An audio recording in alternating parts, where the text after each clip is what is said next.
Vous êtes jeune bachelier, étudiant ou professionnel. Vous êtes créatif, ingénieux et passionné par les domaines qui gouvernent le monde de la science et de la technologie. Profitez de l'offre de formation dans les filières telles que réseau et télécommunications, statistiques et informatique décisionnelle, gestion des fils, quel que soit leur niveau, quel que soit leurs compétences. tey jii nii tu as un caméraman. xëy na bu dul woon làmb tey ceer yaa ngi tëdd sa kër. moom it mu ngi dem defi leneen. mais tey làmb daf leen a may une opportunité. vraiment de démontrer ou bien de vivre de vos talents. wala ngeen démontrer seen talent. kon loolu dañ ko war a gën a toog waxtaane ko setal ko. setal ko surtout. parce que aujourd'hui làmb xaw na salte. est-ce que tamit dooguma la nekkul ni loolu moo tax yenn sponsors yi xaw a reculé wu tuuti comportement wu làmb ak ñu doxalee. Je dirais pas oui, je dirais pas non, parce qu'on a vu des choses beaucoup plus graves. te teewul gaa yaa ngi fi. mais làmb dafa am nu mu bindewoo dañu war a gën a toog waxtaanaat. gën a rafetal diggante yi. bàyyi yu ñaaw yeeg wax yu ñaaw yi. gën ko organiser. gis nga tàllal micro Alaaji Abdou Fall. mu saaga mbaa mu wax ju ñaaw. ça n'honore pas la lutte. bu ma ko waxee ba pare nga dem ci Massamba ak ma paate ne ko Alaaji Abdou nee na nangam ak nangam am nga droit de réponse. moom it mu wax sànni ma du loolu mooy rafetal làmb du loolu mooy taaral làmb. il faut qu'on soit civilisé. on a un produit qui est vendable. on a un produit qui est consommable. kon day jaadu. ñi nga xam ni ay acteurs lañu ci. xoolaat seen taxawaay. nañu bàyyi wut ay buzz paf wax na dara. je donne un exemple suma grand la Gaston. bu paf waxee ba pare gas nga dem na di gas. am nga droit de réponse gas wax sànni. jaaduwut. c'est valable pour mbër mi. gis nga. du lu neex.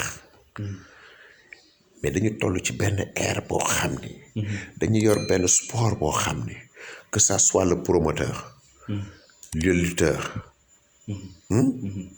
gis nga ñaari ñii. seeni sorties ci làmb. ça doit être des sorties.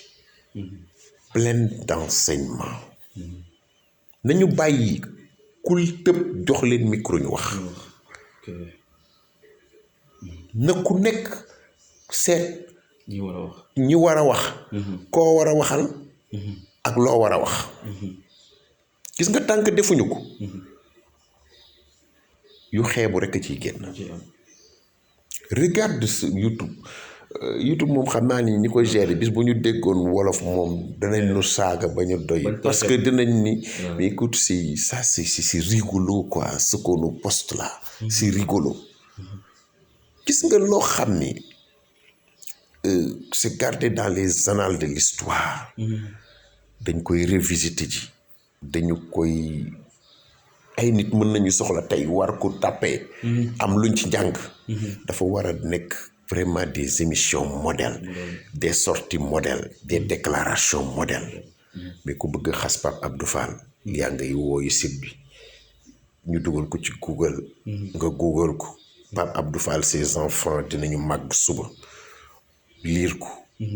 mais animosité day daal di juddu. mais dadul lu baax la ñu bëgg. donc je lance un appel surtout.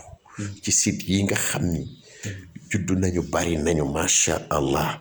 te it ginnaaw yàlla li leen inspiré. mooy le développement de la lutte moo vraiment mooy berceau bi. ci ngeen juddoo. il faut que vraiment. ngeen seetaat waxtaanaat. jéem a doon des sites modèles. des sites modèles. boo xam ne tey jii nii kat bu ñu nee lutte Sénégal. da ngay am envie dem xool ko. bu ñu nee beneen site.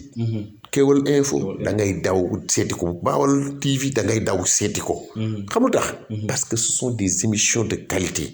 On n'insulte pas, on ne fait pas des déclarations qui dépassent et vraiment il y a des intervenants modèles. man foofu laa leen di waxee et que loolu day contribuer. ci niveau làmb. mais si yoo xam ni. foofu rek saaga li ngay njëkk a yàkkamti mooy dem dugal ko. ñu wax ma sàmb ak ma paate nga daw publier ko. mais est-ce que ça t'honore. ah honoré wul kenn. nañu lay seetaat li nga xam ni. moom la ñu bokk. on ne dit pas non au site. mais nous demandons l'organisation et la réglementation. man ci site Papa Sow. j'ai offert des gilets. et pourtant mënoon na ma ci bañ a fekk. bu leen liggéey ci seen poste ngeen jëm. ngeen koy def ak seen njaboot. man aw ma ci dara. seeni vues yéen a ko koy job. mais lépp dañ koy def. pour soutenir cette jeunesse. en soutenant la lutte. on soutient les jeunes reporters yi borom site yi. on soutient les vendeurs de cacahuètes. les vendeurs de boissons. d'eau les petits personnels. mais lamb li ne ci ginnaawam dafa bari. kon bu leen ko yàq. ne dites pas que vous avez le monopole, le pouvoir de diffuser une information que vous tenez coûte que coûte à diffuser du charabia. kenn soxlawu ko. booy diffuser. booy ngandalu wala booy jaay ni man j'ai am naa benn site bu mais da nga war a def des émissions de qualité. kon je lance un appel. promoteurs yi encore lutteurs yi ñi nekk autour de la lutte. ngir yàlla. ku leen joxati caméra ki micro. di leen seet ñi ngeen di waxal. kañ ngeen di wax ak li ngeen di wax. et je te dis l'avenir nous donnera raison. bis bu ñu nekkee ci yu xeebu yii. ba ku ñu lire day naan ça c'est un sale boulot. mais boobaa dootoo ji sponsor. on sera plus aimé. on sera plus apprécié. nañ leen seetaat toogaay bi ak li nga xam ne mooy liggéey bi. am na solo comme fi nga ko waxee rek dañuy ñëw ci diggante Siteu Papa Sow combat bi dafa mel ni saf na de Papa. Siteu Papa Sow est-ce que mën na 3 ans. Bon, écoute, c'est dans le passé. L'homme propose, Dieu dispose. C'était suma doom la. yàlla ñu boole ba muy xale bu tuuti. li ma lay wax nii c'est depuis 2011 laa ko commencé tëgg. si ma mémoire est bonne ci guy gi ama neex. fasante coloré. Papa Sow suma rakk la. papaam ci ñi ma yar Fass la bokk. ma wëlbatiku dëkkandoo gàtt ak moom. Parcelles. ak Moustapha. lépp suñu njaboot la. du dëgg. muy Papa Sow di Siteu ñun sabablu rek lañ am. yàlla mooy dogal. bu dee dañ ko teg rek ci cadre jaamu yàlla rek. ñun duñu dara. ay jaam yu xeebu lañ. dañuy nam yàlla mooy mottali. li ci am lépp yàlla moo ko ci tudd. dañuy def lu dul ñaanal leen yàlla dolli leen jàmm. loolu rek moo fi des. mais combat bi nga ko njëkkee tëgg bañ dugg ci presque 2 semaines pour combat bi ñëw am lu fi traversé muy mbas mi. ñu jógee fa amaat yaakaar. ba jàppaat date mu amaat fossé ndax loolu yaa ngi ko jotoon séntu wala loo xam tamit loolu bett dari moom. yaa ngi. kon yaa ngi rey rek. da ngay lu gën a. bi nga dee daa ngi ko jël seetu. combat bi dara ëmb ma ci. voilà dara bett la si kon. déedéet. wóor na yàlla ak Cheikh na Cheikh Sall. li may wax. am na ñu may seet. am na ñu may déglu ñu may seetaat.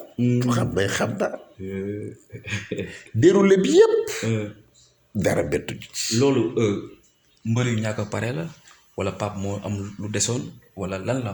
mais loolu moo des mbër yi ñëw nañu. Pape organisé na. Mbas jaar na fi. c'était comment on peut l'appeler benn feebar la boo xam ni c'était mondial. qui a affecté le fonctionnement de plusieurs activités. duñu ay sénégalais lañ. suñu réew bu ci dara amee. day jaadu. ñu daldi am. stand-by. duñu fi nekk di xeex ak nguur. parce que mënuñoo def sans l'appui de l'État. parce que ñooy indi sécurité ñooy indi ndàngam ak ndàngam. léegi buñ jàllee foofu. ñu ñëw ba ci bisu làmb bi. la ci am. man de def naa ni man luye naa stade. indi naa sécurité. combat yëpp am na. jox presse bi si la mus am ci biir. waaw déggoo ma de. gis nga xam naa ni xamoo ma. damay nit koo xam ne. c'est avec fierté.